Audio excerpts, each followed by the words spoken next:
Hello les bibliothécaires. Si vous voulez un peu de surnaturel, vous êtes sur la bonne vidéo.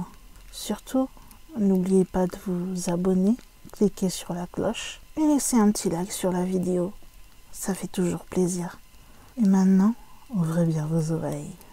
Bonjour à tous chers amis bibliothécaires, j'espère que vous allez bien, que vous avez passé un bon week-end et un bon début de semaine. En tout cas, je suis ravie de vous retrouver pour une nouvelle vidéo qui cette fois-ci nous emmène en Asie et plus précisément à Taïwan.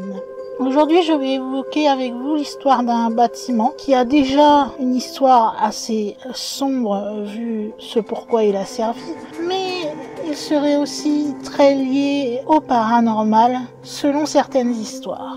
Alors, ce bâtiment, à un moment, on l'a surnommé sur certains témoignages le Baga Building, mais il est plus connu sous le nom de Oasis Villa sur l'île verte.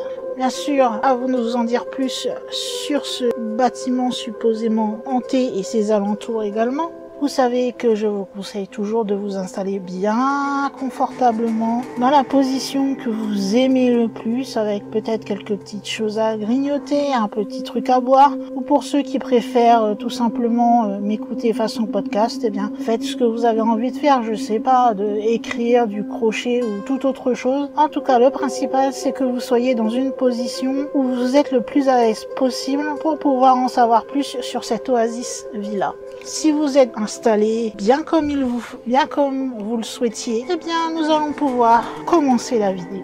Comme vous l'aurez compris avec le peu de choses dites pour vous présenter le thème de la vidéo, je vous emmène aujourd'hui à Taïwan, dans un lieu où l'histoire et le paranormal vont se rencontrer. Tout cela s'est passé sur une île, perdue au large des côtes de Taïwan. C'est la Green Island, traduction en français, l'île verte. Elle abrite un secret et une histoire assez sombre, l'Oasis Villa. Cette Oasis Villa, c'est en fait une ancienne prison politique, où il y a eu des milliers de détenus qui ont souffert dans des conditions inhumaines. Aussi bien des tortures, des exécutions, des disparitions. Aujourd'hui, c'est un lieu qui est totalement figé dans le temps puisque abandonné. Il est aussi devenu un mémorial par rapport à tous les prisonniers qui y ont perdu la vie, mais aussi un terrain propice aux phénomènes paranormaux. Il y aurait des apparitions fantomatiques, des murmures inexplicables, des ombres mouvantes. De nombreuses personnes prétendent y avoir rencontré une présence étrange dans ces murs chargés de souffrance. Dans cette vidéo, nous allons explorer cette partie de la prison oubliée et essayer de comprendre, si l'on peut, les mystères qui entourent celle-ci. Est-ce que cette partie de la prison, l'Oasis Villa et la grotte attenante à celle-ci est-elle hantée ? Si vous aimez les histoires de hantises et les histoires de fantômes, eh bien venez avec moi dans l'un des lieux les plus terrifiants de Taïwan, aussi bien par son histoire que pour ses possibles liens au surnaturel. Avant bien sûr d'évoquer la partie surnaturelle et donc les fantômes possiblement aperçus dans ce lieu, au vu de l'histoire de celle-ci, je vais vous faire une petite explication de ce qu'est l'Oasis Villa. Si vous regardez sur une carte, oui c'est bien une ancienne prison située à Taïwan et elle est composée en fait de deux parties. Une partie un peu plus ancienne et une partie un peu plus récente. Elles sont d'ailleurs même encore aujourd'hui souvent associées à l'architecture et à la culture locale. Plus précisément, on va commencer d'abord par aller en direction de la côte sud de Taïwan pour rejoindre Green Island, là où beaucoup de touristes taïwanais et ceux qui connaissent l'histoire du bâtiment ou même attirés par le possible fait que celui-ci soit paranormal, aiment aller s'y balader. Cette partie de la prison que l'on surnomme Oasis Villa, c'est donc, comme je vous le disais en intro, une ancienne prison politique. Elle a été utilisée donc sur l'île verte au niveau de Ludao, principalement pendant ce qu'on appelle la période de la loi martiale, qui s'est étalée de 1949 à 1987, et on y détenait en majorité des prisonniers politiques. Ça a été surtout en fait pendant ce qu'on appelle la période de la terreur blanche.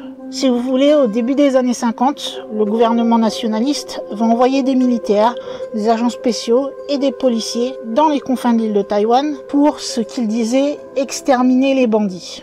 Ce qui va amener en fait des arrestations massives de jeunes étudiants et c'est là que va commencer cette fameuse terreur blanche où beaucoup de personnes taïwanaises, comme ceux continentaux malheureusement, vont y perdre la vie. Ces personnes, il n'y avait pas vraiment de cible particulière. Elles faisaient partie vraiment de toutes les couches sociales. À ce moment-là, la politique du moment, c'était qu'il valait mieux en tuer un par erreur plutôt qu'en laisser un courir qui était coupable dans la nature.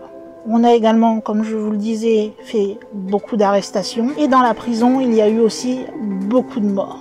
Avant de continuer à vous en dire plus, disons que comme j'ai essayé de vous l'expliquer, ce que j'appelle la prison, donc nous, celle qui nous intéresse, l'Oasis Villa, c'est en fait une composition de 2 prisons. On a une première prison qui est la plus ancienne, composée principalement de structures en bois et que l'on appelait le New Life Correction Center, donc le centre de correction de la nouvelle vie. Cette première partie, c'est la prison originelle qui a ouvert ses portes dans les années 50 pour accueillir justement les fameux prisonniers politiques suite à la période de loi martiale. On pouvait également aussi y trouver beaucoup d'intellectuels qu'on avait rassemblés dans le sillage de la retraite du KMI à Taïwan. En ce qui concerne la deuxième section, elle, c'est une structure en béton, plus moderne, qui a été construite dans les années 70 et que l'on a nommée, elle, la fameuse Oasis Villa. Cette zone, elle abrite principalement aujourd'hui le musée donc qui est destiné à rappeler l'histoire des lieux. Comme ça, vous voyez un petit peu mieux comment se compose cette fameuse prison. Avec ces 2 prisons, donc l'ancienne et la récente, vous aviez aussi un petit peu à l'écart ce qu'on appelle des casemates, qui étaient plus du côté donc de la plus ancienne, de la New Life Collection Center. Et ces casemates, on les utilisait principalement pour surveiller les prisonniers. Cependant, son usage a été aussi un peu détourné de surveillance de prisonniers à devenir carrément des cellules de punition. Si vous voulez, ils ont été transformés en cellules de punition puisque ces casemates se trouvaient très proches de l'eau. Et ils se rendaient compte que quelquefois, l'eau montant, celle-ci pouvait causer des inondations occasionnellement. Et en réfléchissant, ils se sont dit que cela pourrait être une très bonne punition pour certains prisonniers qui étaient donc emmenés dans ces fameuses casemates. Et croyez-moi, ceux qui y allaient espéraient que l'eau ne monte pas, puisque si celle-ci montait quand ils étaient dans la cellule, personne n'était là pour venir les sauver. On les laissait tout simplement se noyer selon la hauteur des marées.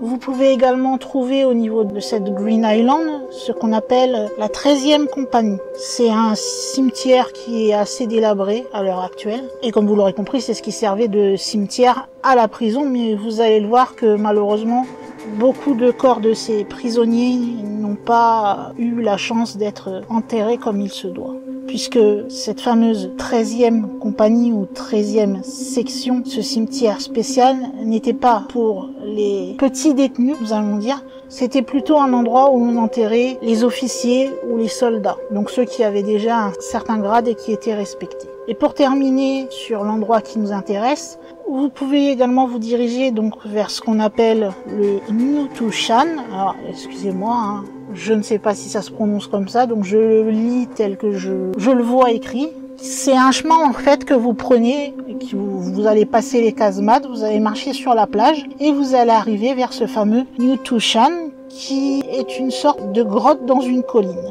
Donc en premier lieu, vous arrivez vers cette fameuse colline, vous allez monter quelques rochers et après avoir monté ces rochers, vous allez voir la grande ouverture qui vous amène à la grotte.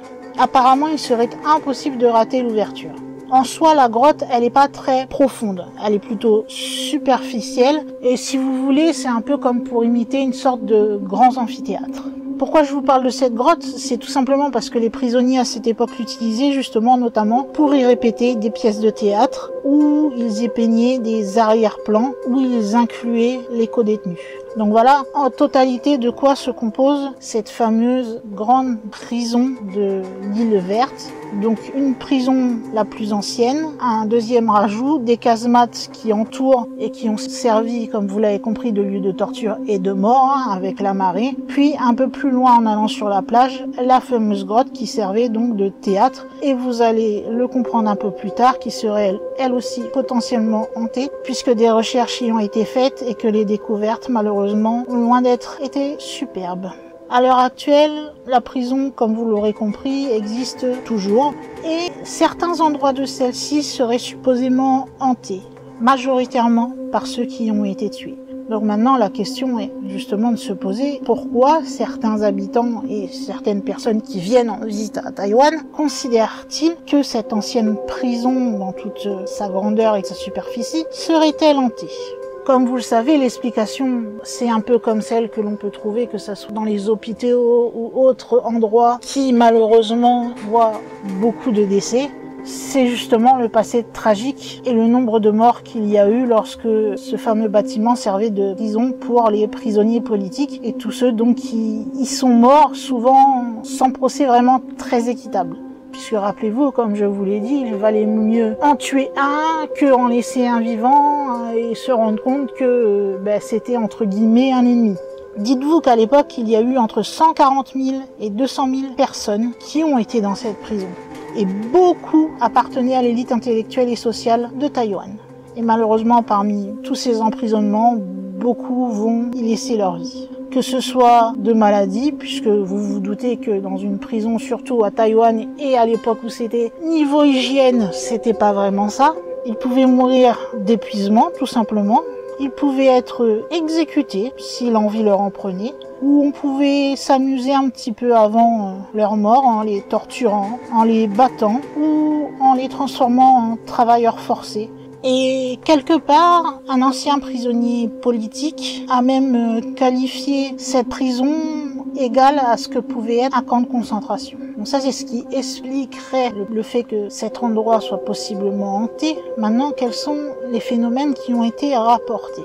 De façon générale, donc là où je n'ai pas trouvé de témoignages directs, mais simplement juste rapporté sans plus de détails, on dit qu'il y aurait dans cette ancienne prison des bruits étranges, surtout pendant la nuit, que ce soit des murmures ou des cris. Quand on se baladerait, on aurait la sensation d'être comme observé ou même des fois suivi. Certains visiteurs, car vous pouvez visiter la prison, je vous en dirai plus un peu plus tard, ou même des habitants qui viennent sur les lieux, ont remarqué certaines apparitions fantomatiques. Et il y a aussi certains travailleurs de nuit sur la prison qui auraient vu des esprits de prisonniers habillés comme ils l'étaient à l'époque. En ce qui concerne les témoignages directs, entre guillemets, où on a un peu plus de détails, j'ai pu en trouver une demi-dizaine. Nous avons notamment le témoignage d'un gardien qui faisait un jour une ronde pendant la nuit dans la prison. Et il était au premier étage de celle-ci, et au moment où cela est arrivé, il devait être environ 2 heures du matin. C'est alors qu'il faisait la ronde, donc avec, vous imaginez, en uniforme, avec sa lampe torche, qu'à un moment, il a comme distingué une sorte de silhouette, la silhouette d'un homme qui se trouvait dans un couloir. Cet homme portait un uniforme blanc avec des rayures bleues. Cependant, depuis, comme vous le savez, ce lieu ne sert plus de prison. Donc, le gardien était censé être seul à ce moment-là, et encore plus à 2 heures du matin.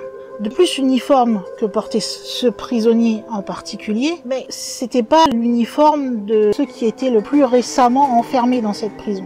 L'uniforme qu'il avait vu, ce fameux uniforme blanc avec rayures bleues, c'était l'uniforme que portaient les prisonniers à la fameuse époque de cette terreur blanche où il valait mieux ne pas être enfermé justement dans cette prison.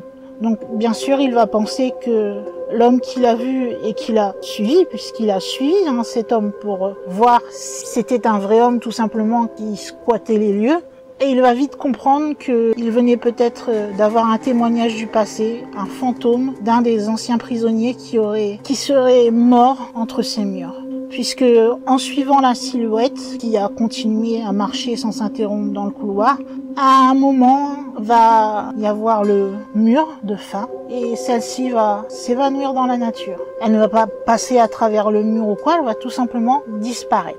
Vous savez que généralement, dans la culture asiatique, tout ce qui est fantôme, c'est quelque chose qui est quand même, on va dire, plus sérieux que par chez nous en France. Donc ce n'est pas bizarre pour un habitant de croire que ce qu'il a vu est un fantôme. On ne le prendra pas comme nous pour quelqu'un qui a eu des hallucinations ou quoi. On va avoir plutôt tendance à croire ce qu'il dit. Ensuite, on a des histoires apparemment d'esprits qui auraient, si on peut dire ça, voulu se venger. Et pour ce témoignage, nous nous dirigeons là pas dans la prison elle-même, puisqu'on y raconte qu'il y aurait longtemps, un homme aurait enterré des blocs d'or sur New Tushan, là où il y a la grotte. Et que juste avant de mourir, celui-ci aurait raconté à l'un de ses proches où était enterré le trésor.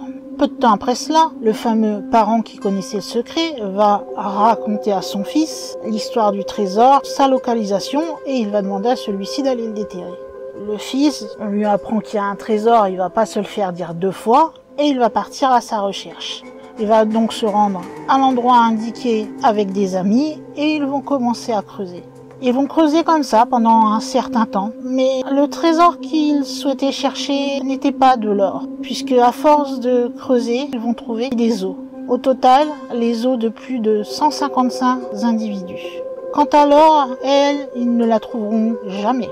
Il a été dit que ce soi-disant parent qui aurait informé pour venir jusqu'aux oreilles et amener à creuser à l'endroit d'un possible trésor était un fantôme en colère qui avait été injustement enterré au sommet de la colline et qui voulait, en faisant croire qu'il y avait un trésor à aller chercher, que tout ce qui avait été enterré sur la colline près de la grotte soit enfin découvert et puisse avoir quelque part le repos. En 2008, cela va recommencer, mais cette fois cela ne sera pas sur la colline, mais dans la grotte elle-même. Cela est encore parti du fait d'un possible trésor enterré dans la grotte. 3 hommes vont décider d'y aller avec une religieuse pour creuser à l'intérieur de celle-ci. Et là encore, ce n'est pas de l'or qu'ils trouvèrent, mais des os. On va donc engager certaines personnes pour continuer à déterrer ces os pour leur donner une sépulture plus décente que ce genre de charnier qui avait été créé dans la grotte. Et une des femmes qui a participé au déterrement de ces os pour les enterrer plus décemment a vécu quelque chose de très bizarre. Elle était avec d'autres dans la fameuse grotte, en train d'enlever les os du sol, lorsque, à un moment, celle-ci s'est sentie mal. Elle s'est un peu éloignée pour essayer de reprendre son souffle calmement, remettre correctement sa casquette pour protéger ses yeux avec la poussière, etc. Et pendant quelques secondes, lorsqu'elle releva les yeux, elle vit une grotte remplie d'une dizaine de personnes. Et au vu de l'habillement de ceux-ci, il lui semblait bien que les hommes qu'elle avait devant elle semblaient possiblement être les fantômes de certains des hommes qui étaient enterrés dans la grotte pendant donc la fameuse période de la Terreur blanche. Ces fantômes se sont lentement approchés d'elle et plus ils se rapprochaient, plus elle avait du mal à respirer. Elle va abaisser sa casquette en un réflexe et après quelques secondes, lorsqu'elle releva celle-ci, ces fameux hommes, ou plutôt là on peut dire clairement fantômes de ces anciens prisonniers, avaient totalement disparu. Ça, c'est une des histoires qui entoure le côté paranormal de cette fameuse grotte au niveau de New Tushan. Comme je vous l'ai dit, quand vous longez la plage pour monter les rochers, voilà. Puisqu'on dit que celle-ci est très hantée. Justement, moi, je vous avais trouvé ce témoignage plus précis d'une dame qui a raconté ce qu'elle a vécu dans cette grotte. Mais apparemment, il y aurait eu beaucoup d'autres activités paranormales dans celle-ci. Et en général, elles se produisent entre 23h et 2h du matin. C'est pour dire que on connaît très bien cet endroit et le fait que celui-ci soit particulièrement hanté pendant ces horaires, que les habitants vont éviter la zone et quelque part, même pendant la journée, ils n'osent même pas y aller. Seulement un jour, un autre témoignage va arriver. Un groupe qui faisait une visite guidée près de la Green Island va supplier leur guide pour qu'il les emmène justement à la fameuse grotte où ont été retrouvés les corps de certains prisonniers, et cela pendant la nuit. Le guide au début était pas vraiment très chaud pour y aller, mais il a quand même fini par accepter à contre-cœur. Il va donc les emmener à cette fameuse grotte. Rien qu'à l'approche de celle-ci, la majorité du groupe d'amis va déjà être effrayée lorsqu'ils vont apercevoir l'entrée de celle-ci. Et ils étaient plutôt de l'idée de rebrousser chemin plutôt que de continuer et faire ce qu'ils avaient prévu. Le lendemain, le guide va recevoir un appel du propriétaire de l'hôtel où avait dormi donc le fameux groupe d'amis et il va demander au guide « Aurais-tu emmené une jeune femme lors de ta tournée dans la nuit d'hier ?» Le guide va lui répondre assez curieux « Oui. Est-ce que vous seriez allé à Tianidong, la fameuse grotte en français que l'on peut appeler la grotte de l'hirondelle ?» Le guide va encore répondre affirmativement. Eh bien, cette fille que t'as emmenée, elle est assise dans le hall et elle me regarde depuis plusieurs heures déjà. Nous avons essayé de lui donner de la nourriture, mais elle ne veut pas manger. Elle est peut-être possédée. Il ajoute qu'un exorciste a immédiatement été convoqué à l'hôtel pour aider le démon, qui apparemment aurait pris possession d'elle lorsqu'il se serait approché un peu trop de la fameuse grotte de Green Island. Pour cela, ils l'ont arrosée d'huile d'onction sacrée, et après quelques minutes, elle est entrée en transe, ça s'est arrêté soudainement, et quand elle est revenue à elle, elle n'avait plus aucun souvenir de quoi que ce soit. À partir du moment où ils étaient arrivés devant la grotte, elle ne sait pas du tout ce qu'il s'est passé jusqu'à ce qu'elle soit délivrée. Possiblement les fantômes, s'il y a du côté de cette grotte, donc la grotte de l'Hirondelle en français, les prisonniers qui y étaient n'étaient pas vraiment tous très sympas. S'il y en a un qui a possiblement pris possession de cette jeune femme, je sais que certains sont attirés par le paranormal et aiment visiter des lieux posément hantés. Alors, encore une fois, j'explique supposément, puisque n'y étant pas allé, n'étant pas spécialiste, n'ayant aucune preuve, je ne peux pas me permettre dans une vidéo de vous confirmer que l'endroit est hanté. Nous sommes bien d'accord, ça ne veut pas dire que je ne crois pas à ce qui est raconté. Petite mise au point. Et on a une dernière chose qui nous a été racontée sur ce fameux endroit. Et là encore, ça s'est déroulé plutôt du côté des casemates et de la grotte. Cette partie de l'île, justement, où se trouve la prison, elle est très connue pour ses vagues massives, justement, d'où l'intérêt d'avoir mis les prisonniers dans les fameuses casemates et les laisser se noyer à l'intérieur. Un jour, un guide, autre que celui dont nous avons parlé, juste l'histoire d'avant, va être à la tête de 7 touristes. Il va les emmener visiter un petit peu cet endroit, et normalement, à la base, ces touristes étaient des bons nageurs. Seulement, près de cette ancienne prison et de on va dire son territoire de façon générale, eh bien, sur les 7, 4 qui ont décidé, eux, de rester un peu plus haut sur le rivage, ont commencé à voir que les vagues étaient assez énormes, il faut le dire. Les 3 autres, eux, un peu plus risque-tout, nous allons dire, ont décidé de carrément sauter dedans. Ça leur faisait pas peur du tout. Seulement quelques instants plus tard, après avoir sauté dans cette mer qui semblait assez hostile, l'aventure va se transformer en panique. Puisque ces soi-disant nageurs qui étaient censés être de très très bons nageurs, ils ont été incapables de nager correctement tellement le courant était fort. Celui-ci a été jusqu'à les balayer selon le mouvement des vagues. Et malheureusement pour eux, vous savez qu'une vague, généralement, elle finit en claquant sur les roches s'il y en a, ou sur une falaise s'il y en a une. Enfin, vous connaissez un petit peu comment fonctionne la mer. Eh bien, c'est ce qui va leur arriver, puisque la vague qui va les transporter va les plaquer contre des roches pointues. Malgré tout, ils vont essayer de lutter pour essayer de continuer à nager et se rapprocher le plus possible du rivage. 2 d'entre eux vont pouvoir revenir. Avec la lutte et le fait d'avoir heurté si fortement les rochers, ils vont être recouverts de lacérations. Et malheureusement, la 3e n'a pas réussi à lutter plus longtemps et elle s'est probablement noyée. C'est une suggestion puisque son corps n'a jamais été retrouvé. Depuis que cette histoire est arrivée, apparemment, il serait un des fantômes qui se serait rajouté à celui des prisonniers, que ce soit dans la grotte ou dans le bâtiment, puisque certaines personnes qui ont été, après l'accident, en visite dans la zone où s'est passé justement celui-ci, auraient vu errer un fantôme au niveau de l'endroit où il serait décédé. Voilà ce que j'ai pu trouver au niveau d'histoires paranormales qui ont pu se passer à cet endroit ou de témoignages de personnes qui ont vécu certaines choses au niveau de la Green Island et de cette Oasis Villa et de la prison de façon générale. Et il faut dire aussi que à cet endroit-là, et c'est ce que j'ai essayé d'expliquer, c'est assez asiatique comme comportement, comme les... Si vous vous intéressez au paranormal, que ce soit en Thaïlande, au Japon, etc., vous savez que tout ce qui est fantôme, superstition, mais à Taïwan, c'est pareil, c'est-à-dire que on y croit très fortement. Donc avec toutes ces histoires qui se racontent, tous ces témoignages qui viendraient donc aussi bien de touristes que de Taïwanais connaissant l'endroit, très vite on va considérer cette île comme un endroit spirituellement chargé, ce qui serait totalement compréhensible vu le nombre de personnes qui y ont laissé leur vie. En ce qui concerne les lieux aujourd'hui, je vous ai déjà dit qu'il existe toujours bel et bien, même si voilà, il n'est plus dans le même état qu'à l'époque, c'est sûr. Mais certains endroits sont quand même maintenus puisque, afin de commémorer ceux qui ont injustement été opprimés et qui ont laissé leur vie lors de cette fameuse terreur blanche et qui, à l'époque, s'étaient battus pour les idées démocratiques pendant la loi martiale, on va décider de préserver certains des murs pour en faire un musée, mais également d'essayer de préserver au maximum en tant que témoignage de ce qu'ils avaient vécu, les murs imposants de la prison, les barbelés, ce qui leur servait d'aire de jeu, un auditorium et une tour qui existait donc au moment où ces prisonniers y étaient enfermés.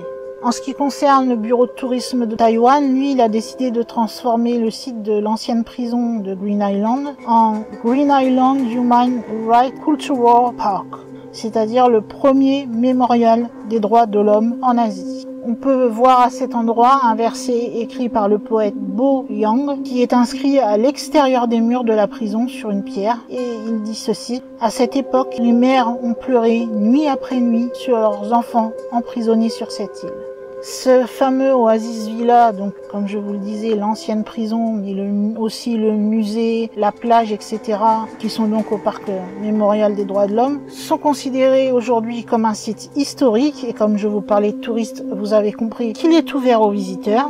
Beaucoup vont venir pour découvrir l'histoire et ce qu'il s'est passé avec ces prisonniers à l'époque. Vous avez notamment des photos qui ont été retrouvées de certains prisonniers qui ont séjourné dans ce lieu et qui malheureusement ne sont pas revenus. Certains ont eu cette chance, d'autres non.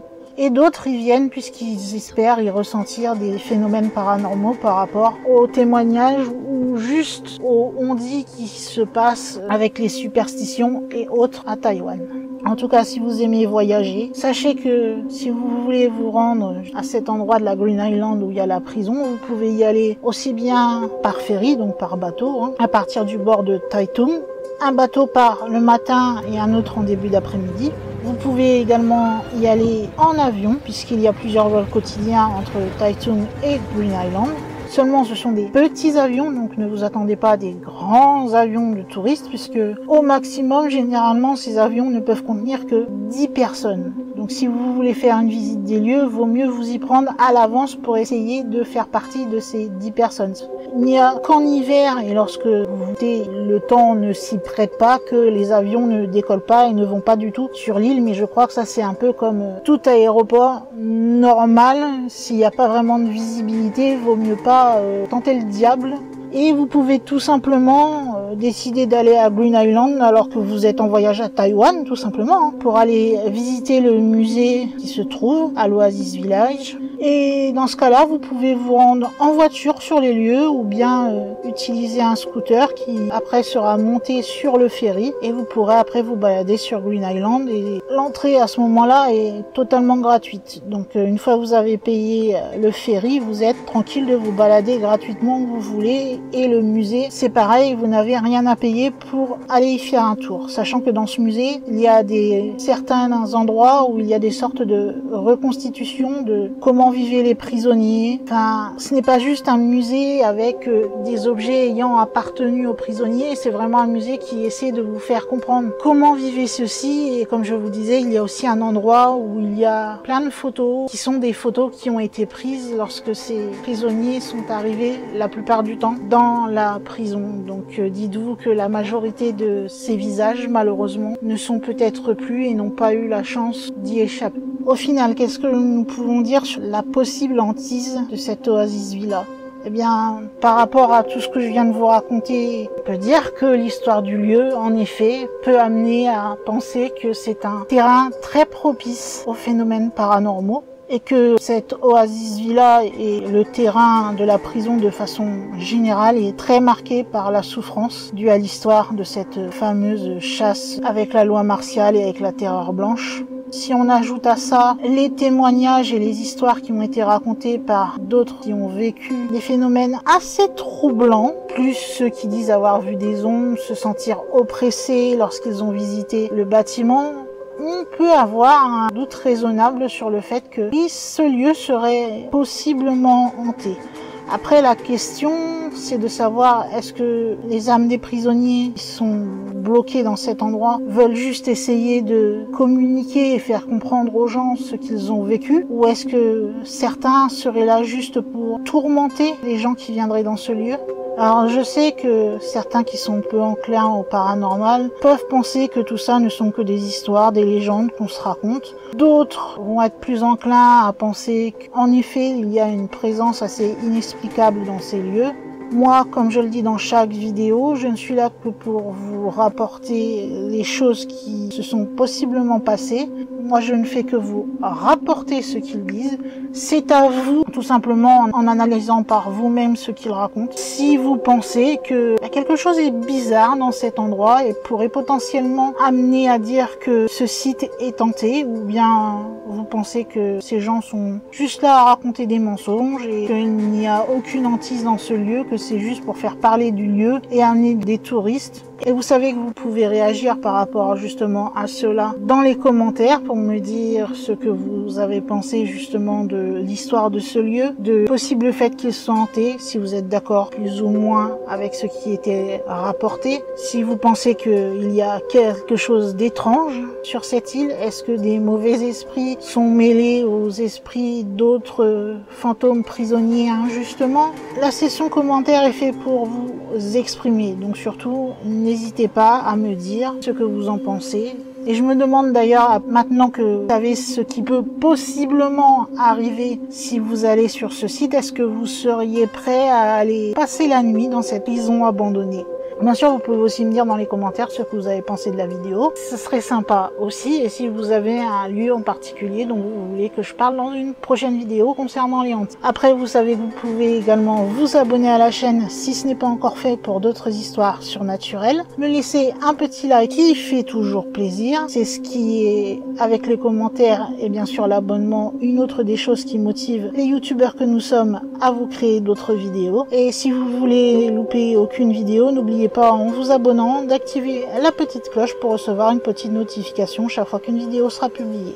En tout cas pour aujourd'hui, vous savez que il va être temps de fermer notre livre concernant donc cette oasis villa prison hantée et de le ranger dans la bibliothèque. Et bien sûr, il va être temps pour moi en tant que gardienne de la bibliothèque de fermer les portes de celle-ci et de vous dire à la semaine prochaine pour une nouvelle vidéo. Bye!